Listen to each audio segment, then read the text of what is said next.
నమస్కారం, పాత్ర మీడియాకి స్వాగతం. హెడ్లైన్ చూద్దాం.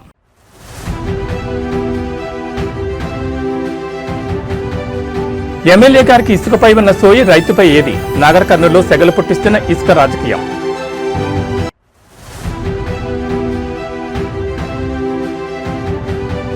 వార్తలు రాస్తే ఉగ్రవాద ముద్ర వేస్తారా? తెలుగు స్క్రైబ్ పై యూఏపీఏ ప్రయోగం వెనుక అసలు ఆంతర్యం ఏమిటి?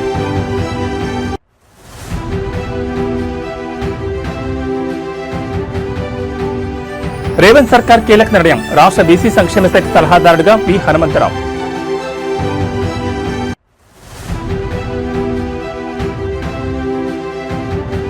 సిద్దిపేటలో వడ్ల సెగ. కలెక్టరేట్ ముట్టడికి హరీష్ రావు పిలుపు. సర్కార్కు స్ట్రాంగ్ వార్నింగ్.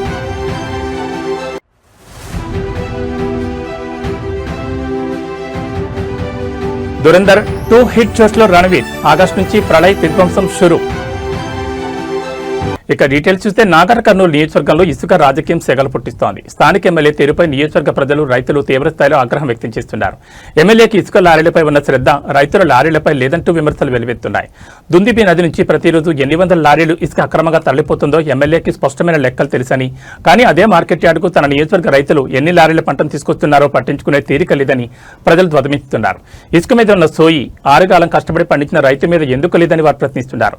నదిని తోడేస్తూ ఇసుక దందాన్ని ప్రోత్సహిస్తున్నారే తప్ప మార్కెట్ ధర అందక ఇబ్బంది పడుతున్న రైతు కష్టాలను వినడం లేదంటూ సోషల్ మీడియా వేదికగా విమర్శలు వినిపిస్తున్నాయి.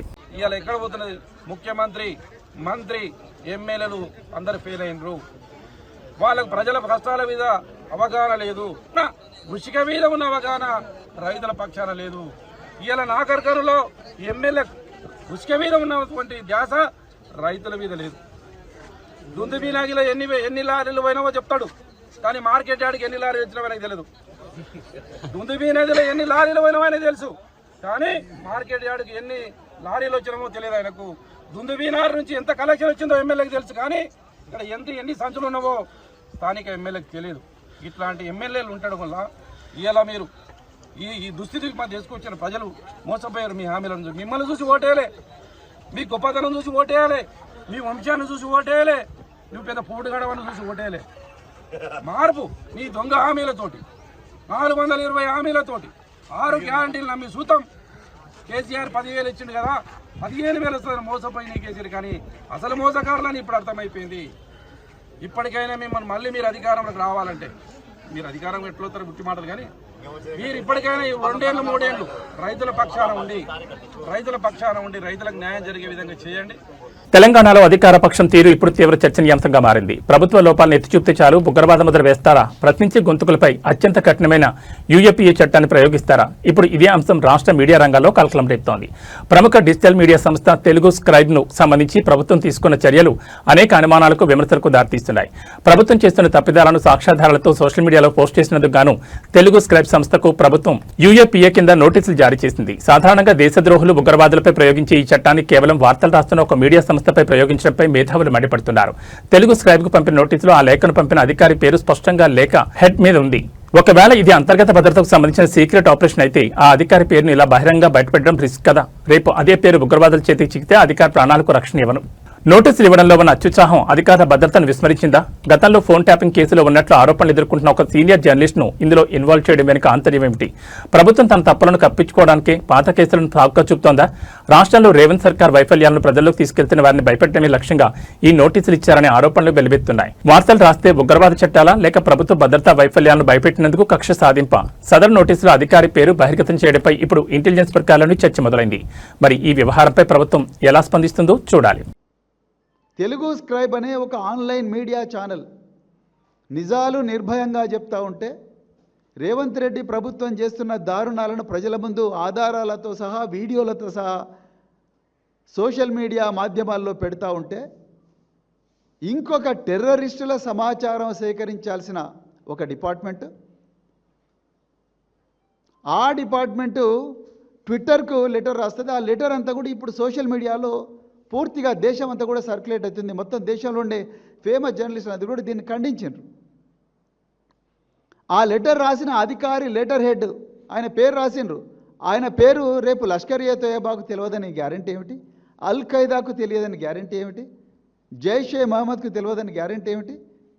లేకపోతే ఇంకా ప్రపంచంలో ఉండే ఉగ్రవాద తీవ్రవాద సంస్థలకు తెలవదని గ్యారంటీ ఏమిటి? మీరు ఆయన ప్రాణాల ప్రమాదంలో పెట్టినట్టే కదా, ఆ డిపార్ట్మెంట్ను ప్రమాదంలో పడేసినట్టే కదా. పోలీస్ అధికారులకు దయచేసి నేను రిక్వెస్ట్ చేస్తున్నా, మీరు ముఖ్యమంత్రి గారు ఇస్తున్న అక్రమ ఆదేశాలతోని మీరు చేయకూడని తప్పులు చేస్తూ ఉన్నారు. ఈ ట్యాపింగ్ కేసులో ఉండే ఒక జర్నలిస్టును, నిందితుడిగా మీరు చేర్చిన ఒక జర్నలిస్టును మీరు మళ్ళీ పిలిచి నువ్వు హరీష్ రావు పేరు చెప్పవా, లేకపోతే బిడ్డ నువ్వు మళ్ళీ జైలుకు పోతావు, నీకు ప్రమాదంలో ఉంటుంది అని చెప్పి మీరందరూ కూడా టార్చర్ చేస్తున్నారన్న విషయం మాకు తెలుస్తూ ఉన్నది. హైదరాబాద్ నాంపల్లిలోని గాంధీ భవన్ వద్ద ఉద్రిక్త వాతావరణం నెలకొంది. తమను పట్టించుకోవడం లేదంటూ తెలంగాణ ఉద్యమకారులు కాంగ్రెస్ పార్టీకి వ్యతిరేకంగా నిరసన దిగారు. అధికారంలోకి రాకముందు ఇచ్చిన హామీలను అమలు చేయాలని డిమాండ్ చేస్తూ గాంధీ భవన్ ముందు భిక్షాటన చేసి తమ నిరసనను వినూత్నంగా వ్యక్తం చేశారు. స్వరాష్ట్ర సాధన కోసం పోరాడిన తమకు కాంగ్రెస్ ప్రభుత్వం అన్యాయం చేస్తోందని ఉద్యమకారులు ఆవేదన వ్యక్తం చేస్తున్నారు. ఎన్నికల సమయంలో ఉద్యమకారుల కుటుంబాలను ఆదుకుంటామని, సముచిత గౌరవం కల్పిస్తామని హామీ ఇచ్చి ఇప్పుడు విస్మరించారని వారు మండిపడ్డారు. గాంధీ భవన్ ప్రధాన ద్వారం వద్ద బైఠాయించిన ఉద్యమకారులు చేతుల్లో గిన్నెలు పట్టుకుని భిక్షాటన చేస్తూ ప్రభుత్వంపై ఆగ్రహం వ్యక్తం చేశారు. ఉద్యమకారుల త్యాగాల మీద ఏర్పడ్డ రాష్ట్రంలో నేడు తాము రోడ్డున పడ్డామని వారు వాపోయారు. నిరసన తీవ్రం కావడంతో పోలీసులు రంగంలో దిగారు. గాంధీ భవన్ లోపలికి వెళ్లేందుకు ప్రయత్నించిన ఉద్యమకారులను పోలీసులు అడ్డుకోవడంతో తోపులాట జరిగింది. ఆందోళన చేస్తున్న ఉద్యమకారులను పోలీసులు బలవంతంగా ఇచ్చుకెళ్లి వాహనాలు ఎక్కించారు. వారిని అరెస్ట్ చేసి సమీప పోలీస్ స్టేషన్లకు తరలించారు. తెలంగాణ తెచ్చిన వారికి గతి పడితే ఇక సామాన్యుల పరిస్థితి ఏంటని ఉద్యమకారులు ప్రశ్నిస్తున్నారు. ప్రభుత్వం తక్షణమే స్పందించి తమ డిమాండ్లను నెరవేర్చాలని, లేని పక్షంలో పోరాటాన్ని ఉధృతం చేస్తామని వారు హెచ్చరించారు.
తెలంగాణ రాజకీయాల్లో కీలక పరిణామం చోటు చేసుకుంది. సీనియర్ కాంగ్రెస్ నాయకుడు మాజీ ఎంపీ బి హనుమంతరావుకు రేవంత్ సర్కార్ కీలక బాధ్యతలు అప్పగించింది.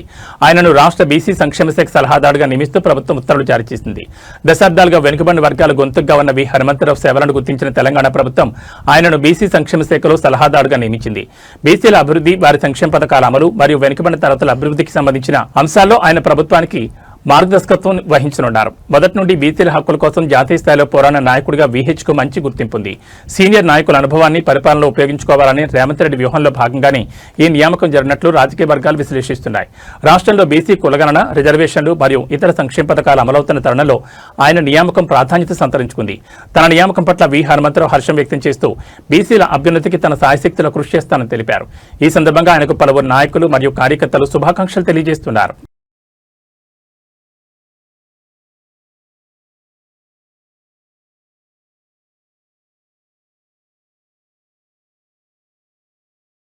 సిద్దిపేట జిల్లాలో వడ్ల కొనుగోలు అంశం రాజకీయ సెగలు పుట్టిస్తోంది. ధాన్యం సేకరణలో ప్రభుత్వం అవలంబిస్తున్న కొత్త విధానంపై మాజీ మంత్రి ఎమ్మెల్యే హరీష్ రావు తీవ్రస్థాయిలో ధ్వజమెత్తారు.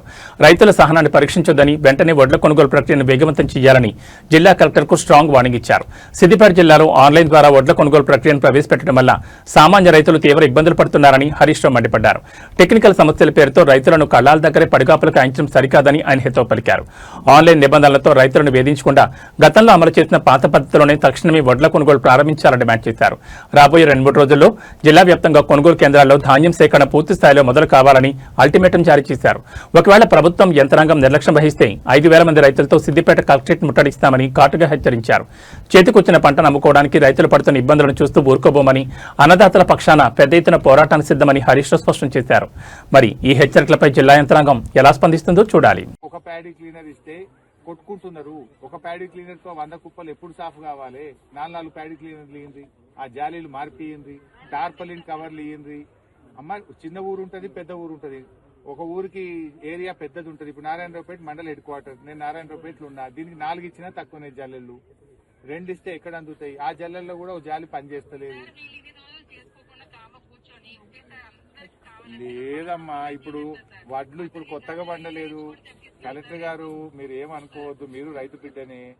వడ్లేం కొత్తగా వండలేదు, గవర్నమెంట్ ఏం కొత్తగా కొంటలేదు. ఎప్పుడు లేని ముచ్చట ఇప్పుడు పెట్టారు కొత్త కథ ఈ సంవత్సరం.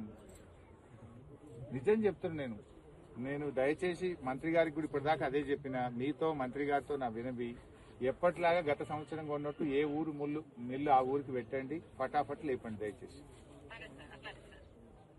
మరి లేదంటే మాత్రం నేనైతే ఒక 5,000 మంది రైతులు తీసుకొని మీకు కలెక్టర్ ఆఫీస్ ముంగట కూర్చుంటా ఎండల మా ఇష్టం. ఇంకా 2 రోజులు చూస్తా, 3 రోజులు చూస్తా. మీరు సెట్ చేస్తే సంతోషం, మీకు నమస్కారం. చేయకపోతే మాత్రం ఇక నేను చేయగలిగేది ఏం లేదు. మీ దగ్గరనే వంట వార్పు పెట్టుకుంటా, అన్నీ పొయ్యి పెట్టుకుంటా, మీ ఆఫీస్ ముంగట వచ్చి కూర్చుంటా, మీ ఇష్టం. నమస్కారం.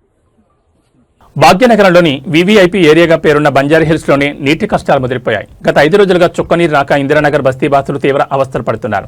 ఈ క్రమంలో బస్తీలో పర్యటించిన జలమండలి సీఎం ప్రభాకర్ను మహిళలు చుట్టుముట్టి తమ నిరసన వ్యక్తం చేశారు. బంజారాహిల్స్ ఇందిరానగర్ బస్తీలో నీటి సరఫరా నిలిచిపోయి దాదాపు 5 రోజులవుతోంది. త్రాగునీరు లేక దైనందిన అవసరాలకు నీళ్లు ఎక్కడి నుంచి తెచ్చుకోవాలో తెలియక బస్తీ ప్రజలు అల్లాడిపోతున్నారు. ఈ సమస్యపై గురువారం బస్తీలో పర్యటించిన జలమండలి సీఎం ప్రభాకర్ను బస్తీ మహిళలు అడ్డుకున్నారు. సెక్షన్ మేనేజర్ స్థాయి అధికారులు తమ ఫిర్యాదులను ఏమాత్రం పట్టించుకోవడం లేదని మహిళలు జీఎం దృష్టికి తీసుకెళ్లారు. 5 రోజులుగా నీళ్లు రాకపోతే ఎలా బతకాలి అంటూ మహిళల అధికారులను నిలదీశారు. అధికారుల నిర్లక్ష్య వైఖరిపై బస్తీలో ఉద్రిక్త వాతావరణం నెలకొంది. నీటి సరఫరాను వెంటనే పునరుద్ధరించాలని, లేని పక్షంలో ఆందోళన తీవ్రతరం చేస్తామని బస్తీవాసులు హెచ్చరిస్తున్నారు. దీనిపై స్పందించిన జీఎం సమస్యను త్వరలోనే పరిష్కరిస్తామని హామీ ఇచ్చారు. మరి అధికారుల హామీలు కేవలం మాటలకే పరిమితమవుతాయా, లేక ఇందిరానగర్ వాసుల నీటి కష్టాలు తీరుతాయా అనేది చూడాలి.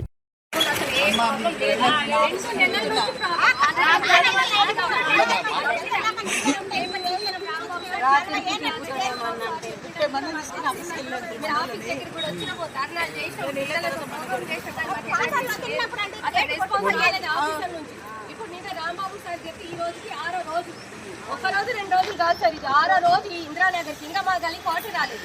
ఇప్పుడు ఎన్ని రోజులు సార్ నుంచి వాటర్ కాలేదు సార్.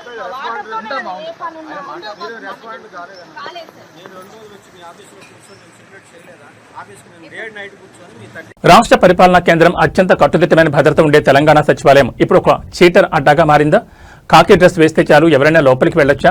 అసలు అక్కడ నిఘా వర్గాలున్నాయా లేక నిద్రపోతున్నాయా?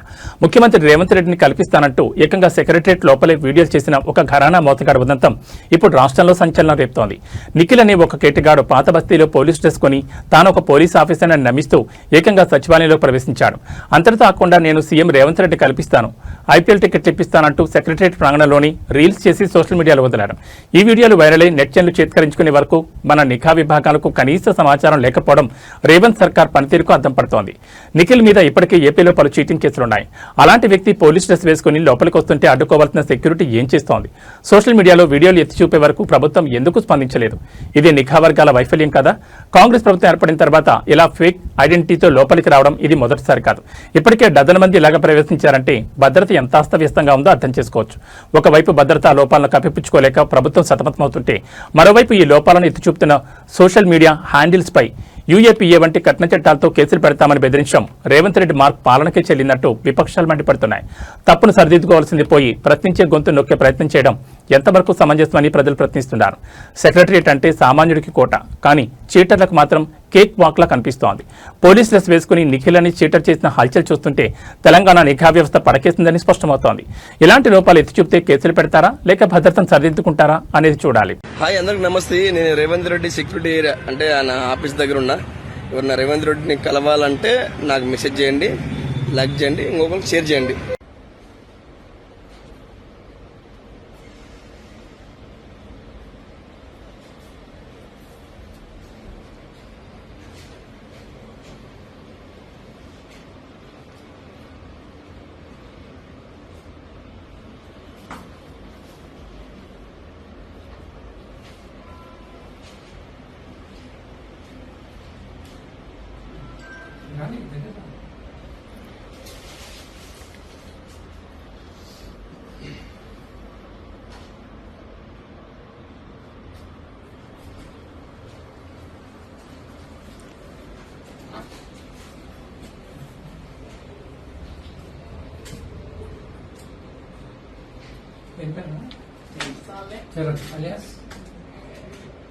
alias Ravi.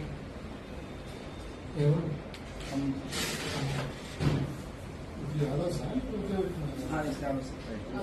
Tollywood young and dynamic hero Bellamkonda Sai Srinivas ఒక ఇంటి వారయ్యారు. గత కొంతకాలంగా శ్రీనివాస్ పెళ్లి గురించి జరుగుతున్న ప్రచారాన్ని తెరదించుతూ బుధవారం రాత్రి ఆయన వివాహ వేడుక అత్యంత వైభవంగా జరిగింది. ప్రముఖ నిర్మాత బెల్లంకొండ సురేష్ తనయుడు హీరో బెల్లంకొండ సాయి శ్రీనివాస్ కావ్యారెడ్డి మెడలో 3 ముళ్లు వేశారు. ఆధ్యాత్మిక క్షేత్రం తిరుమల వెంకటేశ్వర స్వామి సన్నిధిలో ఈ వేడుక శాస్త్రోక్తంగా జరిగింది. బుధవారం రాత్రి జరిగిన ఈ వివాహ వేడుకకు ఇరు కుటుంబ సభ్యులు అత్యంత సన్నిహితులు మాత్రమే హాజరయ్యారు. కలియుగ దైవం తిరుమల శ్రీవారి సన్నిధిలో ఈ వివాహ వేడుక నిర్వహించారు.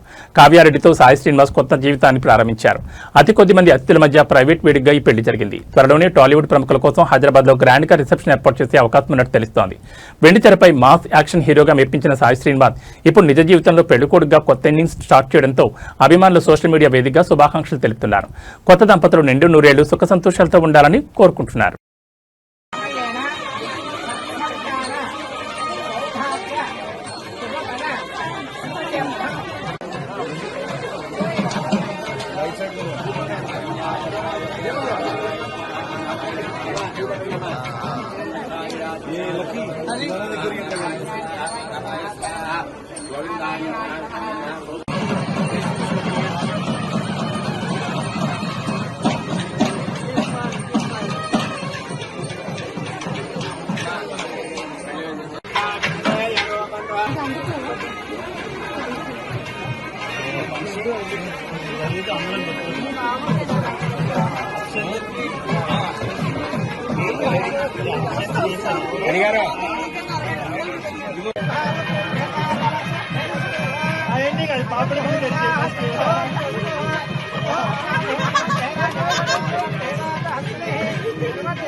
తెలంగాణ రాష్ట్ర భద్రతా వ్యవహారాల్లో కీలక పరిణామం చోటు చేసుకుంది. రాష్ట్ర ప్రభుత్వ భద్రతా సలహాదారుగా మాజీ డీజీపీ శివధారెడ్డి నియమితులయ్యారు.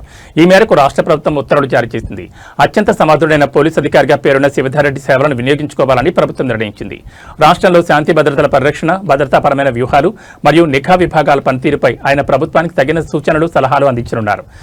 ఇంటెలిజెన్స్ చీఫ్ వంటి కీలక బాధ్యతలు నిర్వర్తించిన శివధారెడ్డికి రాష్ట్రంలోని భౌగోళిక మరియు భద్రతా అంశాలపై పూర్తిస్థాయి పట్టుంది. రాష్ట్రంలో మారుతున్న పరిస్థితులు, అంతర్గత భద్రత మరియు శాంతి భద్రతల సవాళ్లను ఎదుర్కోవడంలో ఆయన అనుభవం ప్రభుత్వానికి కీలకం కానుంది. గత కొంతకాలంగా భద్రతాపరమైన నిర్ణయాల్లో మరింత వేగం పెంచే క్రమంలో నిష్ణాతులైన అధికారిని ఈ పోస్టుల్లో నియమించడం ప్రాధాన్యత సంతరించుకుంది. ఇప్పటికే పలు హోదాల్లో రాష్ట్రానికి సేవలందించిన శివధారెడ్డి ఇప్పుడు స్టేట్ సెక్యూరిటీ అడ్వైజర్గా ఏ విధమైన మార్పులు తీసుకొస్తారో చూడాలి.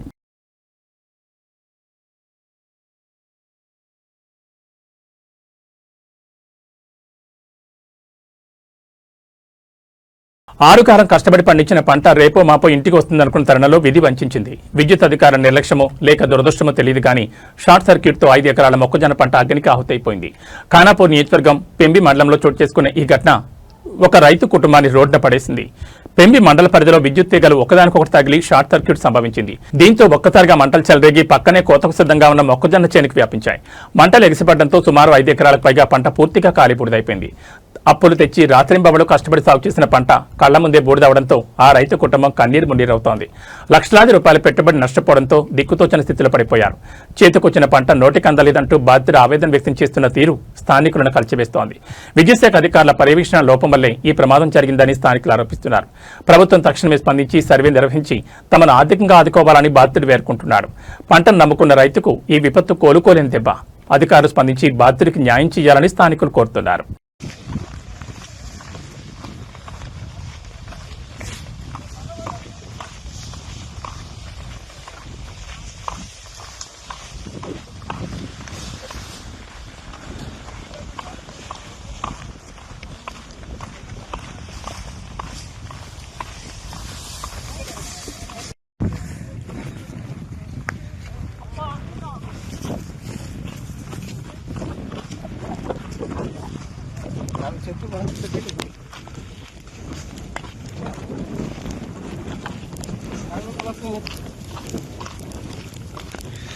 ఏపీలో 10వ తరగతి ఫలితాల్లో బాలికలే పైచేయి సాధించారు. రాష్ట్ర వ్యాప్తంగా 85.25% ఉత్తీర్ణత నమోదైంది. 87.90% మంది బాలికలు ఉత్తీర్ణులు కాగా 82.68% మంది బాలురు పాస్ అయ్యారు. బాలురుతో పోలిస్తే 5.22% అధికంగా బాలికలు ఉత్తీర్ణత సాధించారు. ప్రభుత్వ పాఠశాలలో చదువుకున్న విద్యార్థుల్లో 78.39% మంది ఉత్తీర్ణులయ్యారు. 2161 పాఠశాలలో 100%, 16 పాఠశాలలో 0% ఉత్తీర్ణత నమోదైంది. 96.07% ఉత్తీర్ణతతో పార్వతీపురం మన్యం జిల్లా ప్రథమ స్థానంగా నిలవగా 57.12%తో అల్లూరు జిల్లా చివరి స్థానంలో నిలిచింది. ఏపీ రెసిడెన్షియల్ పాఠశాలలో ఈసారి అత్యధికంగా 96.04% ఉత్తీర్ణత నమోదైంది. 10వ తరగతి ఫలితాల్లో పార్వతీపురం మన్యం జిల్లా ప్రథమ స్థానంలో నిలవడం ఇది వరుసగా 4వసారి. మే 25 నుంచి జూన్ 4 వరకు అడ్వాన్స్ సప్లిమెంటరీ పరీక్షలు నిర్వహించనున్నారు. మే 1 నుంచి 9 వరకు పరీక్ష ఫీజు చెల్లించేందుకు అవకాశం కల్పించారు. రీకౌంటింగ్, రీవెరిఫికేషన్ మే 1 నుంచి దరఖాస్తు చేసుకునేందుకు వీలుంది. ఫలితాల్లో విజయం సాధించిన విద్యార్థులకు మంత్రి నారా లోకేష్ అభినందనలు తెలిపారు. ఫెయిల్ అయిన వారు నిరాశ చెందకుండా మళ్లీ ప్రయత్నించాలని కోరారు. విద్యార్థుల భవిష్యత్తు ప్రభుత్వం కట్టుబడిందన్నారు.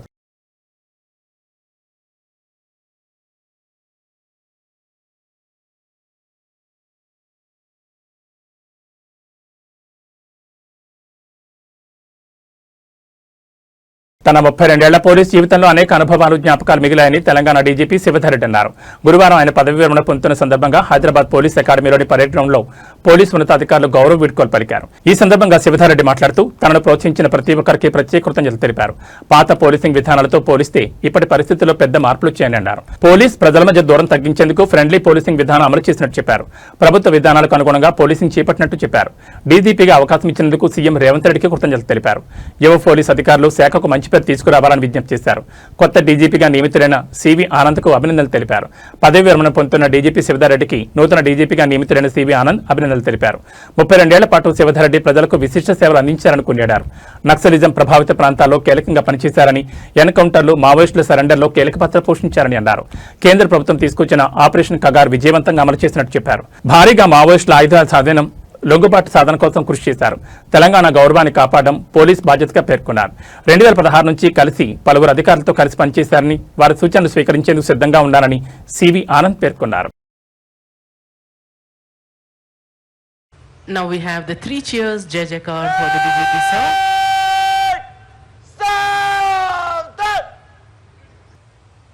विदाई परेड मेरे साथ 3 बार डीजीपी बी शिवधर रेड्डी महोदय की जयकार बोलेगा. डीजीपी महोदय की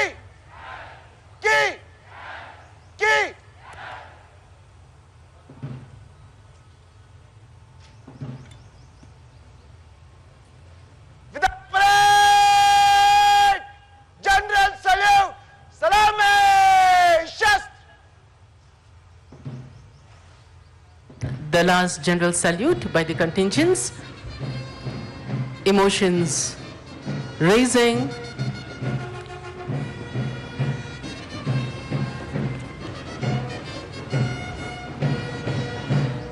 Parade! Bajo! Shast!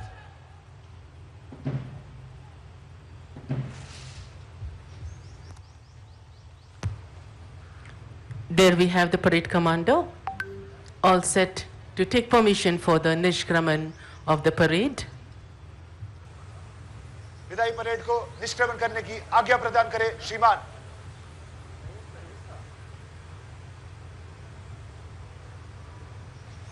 Permission taken, permission granted. సాదరంగా, ఆత్మీయంగా, సగౌరవంగా దశాబ్దాల పాటు మీరు అందించిన సేవలను గుర్తు చేసుకుంటూ మీకు ప్రేమగా సమర్పించాం గౌరవ వందనాన్ని.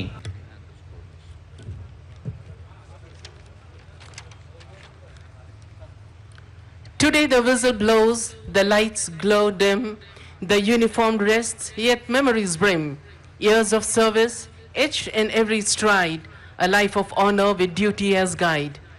No more the calls in dead of night. Dhurandhar 2 విజయంతో ఫుల్ జోష్లో ఉన్నారు నటుడు రణవీర్ సింగ్. ఈ సినిమా హిట్ తర్వాత గతంలో అంగీకరించిన కొన్ని సినిమాల నుంచి ఆయన వైదొలుగుతున్నారంటూ వార్తలు సోషల్ మీడియాలో వైరల్ అవుతున్నాయి. ఈ నేపథ్యంలో ప్రళయ్ టీం స్పందించింది. ఆయన ఈ సినిమా నుంచి వైదొలగలేదని స్పష్టం చేసింది. రణవీర్ సింగ్ హీరోగా జై మెహతా తెరకెక్కిస్తున్న చిత్రం ఇది. వీళ్ళిద్దరి మధ్య విభేదాలు వచ్చినట్లు కూడా ఇటీవల ప్రచారం జరిగింది. ఈ నేపథ్యంలో టీం స్పందిస్తూ రణవీర్, జై ఇద్దరు ప్రళయ్ సినిమా పనుల్లో బిజీగా ఉన్నారు. నిరంతరం చర్చలు జరుపుతూ స్క్రిప్ట్ లాక్ చేశారు. ప్రస్తుతం ప్రీ ప్రొడక్షన్ పనులు జోరుగా సాగుతున్నాయి. భారతీయ సినిమాలో ఇప్పటివరకు చూడని ఓ భారీ అద్భుతాన్ని తెరపై ఆవిష్కరించేందుకు చిత్ర బృందం సిద్ధమవుతోంది. ఆగస్టులో ప్రళయ్ షూటింగ్ ప్రారంభమవుతుందని వెల్లడించింది. దీనికోసం హిందీ చిత్రాల్లో మునిపెన్నడూ చూడని విధంగా ఓ ప్రపంచాన్ని నిర్మించనున్నామని చిత్ర బృందం తెలిపింది.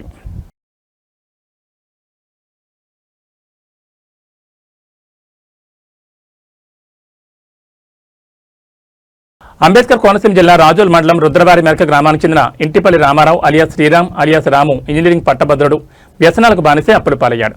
వాటిని తీర్చడానికి దొంగతనాలు మొదలుపెట్టాడు. హైదరాబాద్ వచ్చినప్పటి నుంచి సికింద్రాబాద్ జూబ్లీహిల్ స్టేషన్లోని డార్మెటరీలో ఉంటున్నాడు. ఏటీఎం కేంద్రంలో డబ్బు జమ చేసేవారు లక్ష్యంగా మోసాలు చేసి ఆ డబ్బుతో పరారవుతాడు. ఏపీ తెలంగాణలో కలిపి 81 కేసుల్లో నిందితుడిగా ఉన్న ఇతరు పలుమార్లు జైలుకు వెళ్లొచ్చిన తీరు మార్చుకోలేదు. ఈ క్రమంలో సుల్తాన్ బజార్ పోలీసులు చిక్కారు. అదనపు డీసీపీ ఆనంద్, సుల్తాన్ బజార్ ఏసీపీ మట్టయ్య, ఇన్స్పెక్టర్లు నరేష్, ధర్మారావులతో కలిసి బుధవారం ఖైరతాబాద్ జోన్ డీసీపీ శిల్పవల్లి వెల్లడించిన కేసు వివరాలను బట్టి చూస్తే ఈ నెల 22న సికింద్రాబాద్కు చెందిన సునీత కోటేలోని ఎస్బీఐ ఏటీఎం వద్ద ₹1,00,000 డిపాజిట్ చేయడానికి వచ్చారు. సాంకేతిక సమస్య సాధ్యపడలేదు. అదే సమయంలో నిందితుడు ఆమెను కలిసి తాను నెఫ్ట్ పద్ధతిలో డబ్బు పంపిస్తానని నగదు తనకి ఇవ్వాలని కోరాడు. ఆధార్ కార్డు, ఇతర గుర్తింపు కార్డులు చూపించి బాధితురాలిని బురడి కొట్టించి ₹1,00,000 తీసుకుని పరారయ్యాడు. అనంతరం నగదు రాకపోవడంతో ఆమె సుల్తాన్ బజార్ పోలీసులకు ఫిర్యాదు చేశారు. 28న నారాయణగూడ తాజ్మహల్ హోటల్ వద్ద ఉన్న ఇండియన్ బ్యాంక్ ఏటీఎం కేంద్రం వద్ద నిందితుడు ఉన్నట్లు తెలుసుకున్న పోలీసులు అతన్ని పట్టుకున్నారు. అతని నుంచి 2 మొబైల్ ఫోన్లను స్వాధీనం చేసుకోవడంతో పాటు అతని ఖాతాలోని 2.40 లక్షల నగదును ఫ్రీజ్ చేయించారు.